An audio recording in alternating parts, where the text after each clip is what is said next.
Hey, third grade. So far this week, we've practiced describing our characters. We've also practiced identifying character traits or words that describe our character's personality.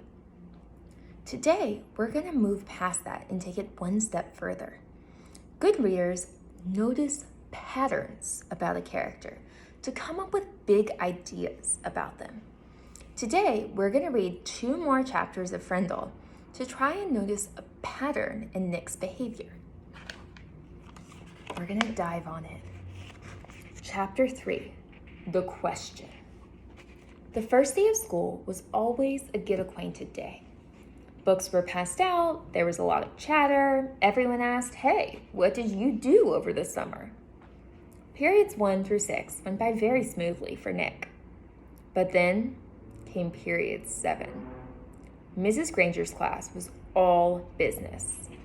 The first thing they did was take a vocabulary pretest to see how many of the 35 words for the week the kids already knew. Tremble, circula, orchestra. The list went on and on, but Nick knew most of them. Then there was a handout about class procedures. After that, there was a review paper about cursive writing, and then there was a sample sheet showing how the heading should look on every assignment. No let up for 37 minutes straight. Nick was an expert at asking the delaying question, also known as the teacher stopper or the guaranteed time waster. At 3 minutes before the bell, in that split second between the end of today's classwork and the announcement of tomorrow's homework, Nick could launch a question guaranteed to sidetrack the teacher long enough to delay or even wipe out the homework assignment. Timing was important. Asking the right question, that was the hard part. Questions about stuff in the news, questions about the college the teacher went to, questions about the teacher's favorite book or sport or hobby. Nick knew all the tricks, and he had been very successful in the past. Here he was in 5th grade, near the end of his very first language arts class with Mrs. Granger, and Nick could feel a homework assignment coming the way a farmer can feel a rainstorm. Mrs. Granger paused to catch her breath, and Nick's hand, "Shut up!" She glanced down at her seating chart, then up at him. Her sharp gray eyes were not even turned up to half power. "Yes, Nicholas?" "Mrs. Granger, you have so many dictionaries in this room, and that huge one especially. Where did all those words come from? Did they just get copied from other dictionaries? It sure is a big book." It was a perfect thought grenade. Kapow! Several kids smiled, and a few peeked at the clock. Nick was famous for this, and the whole class knew what he was doing. Unfortunately, so did Mrs. Granger. She hesitated a moment and gave Nick a smile that was just a little too sweet to be real. Her eyes were the color of a thundercloud.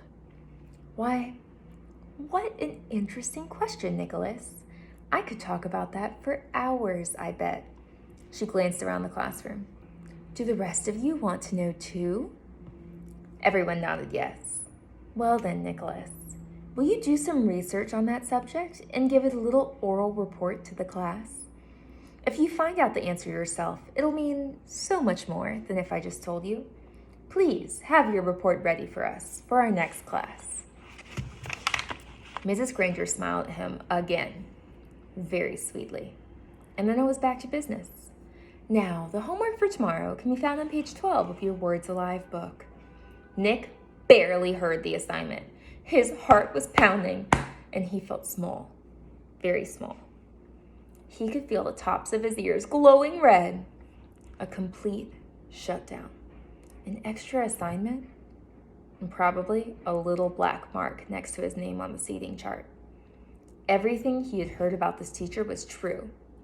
Don't mess around with the lone Granger. So I want you to start thinking, what are some traits we learned about Nick? How does this fit in what we learned about him in the first 2 chapters? I want you to think about that as we keep reading. Chapter 4, Word Detective. It was a beautiful September afternoon. Bright sun, cool breeze, blue sky. But not for Nick. Nick had to do a little report for the next day, plus copy out all the definitions for 35 words for Mrs. Granger. This was not the way school was supposed to work. Not for Nick. There was a rule at Nick's house. Homework first. And that meant right after school. Nick had heard his older brother James groan and grumble about this rule for years, right up until he graduated from high school 2 years ago. And then James wrote home from college after his first semester and said, "So my grades are looking great, because when I came here, I already knew how to put first things first." That letter was the proof Nick's mom and dad had been looking for. Homework first was the law from September till June. Here you see a picture of Nick, homework first. This had never bothered Nick before, because he hardly ever had homework. Oh, sure, he looked over his spelling words on Thursday nights, and there had been a few short book reports in 4th grade. But other than that, nothing. Up till now, schoolwork never spilled over into his free time. Thanks to Mrs. Granger, though, those days were gone. First, he looked up the definitions in the brand new red dictionary that his mom had bought, because Mrs. Granger had told her to. It took almost an hour.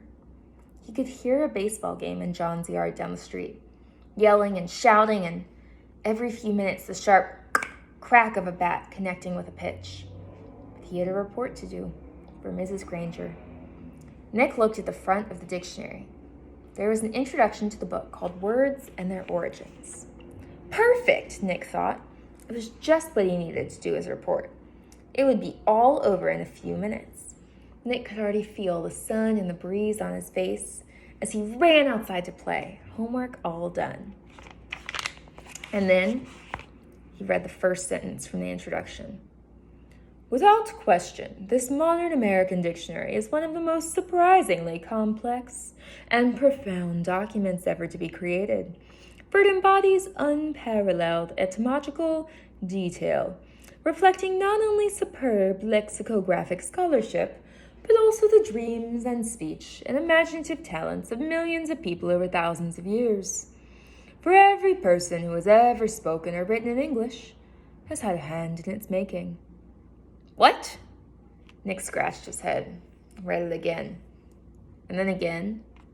Not much better.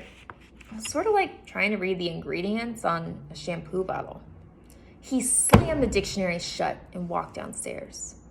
Nick's family did a lot of reading, so bookshelves covered 3 of the 4 walls in the family room. There were 2 sets of encyclopedias. The black set was for grown-ups, the red set was for kids. Nick pulled out the D volume from the red set and looked up dictionary. There were 3 full pages with headings like early dictionaries, word detectives, and dictionaries today. Not very exciting. But he had to do it. So Nick just plopped down on the couch and read all of it. And when he was finished with the kids' book, he opened up the black encyclopedia and read most of what it said about dictionaries too. He only understood about half of what he read. He leaned back on the couch and covered his eyes with his arms, trying to imagine himself giving a report on this boring stuff. He'd be lucky to have even 3 minutes of worth. But because Nick was Nick, he suddenly had an idea, and it brought a grin to his face. Nick decided that giving this report could actually be fun. He could make it into something special. After all, Mrs. Granger had asked for it. So I want you to start to think about what we already know about Nick. What are some patterns that we've seen? If I'm thinking about Nick, I know that he likes to play tricks. He did the bird thing, the island thing, tried to trick his teacher into giving no homework. And I feel like he might be about to play a trick. So I'm going to say that one big idea we could come up with about Nick is that he is tricky. He likes to play tricks on other people. We just found all that evidence from the text. So now you're going to go into your book, read for at least 15 minutes, and then you're going to see what patterns do you notice and how can you come up with a big idea about your character. If you have any questions, let me know in the comments. Good luck. Bye.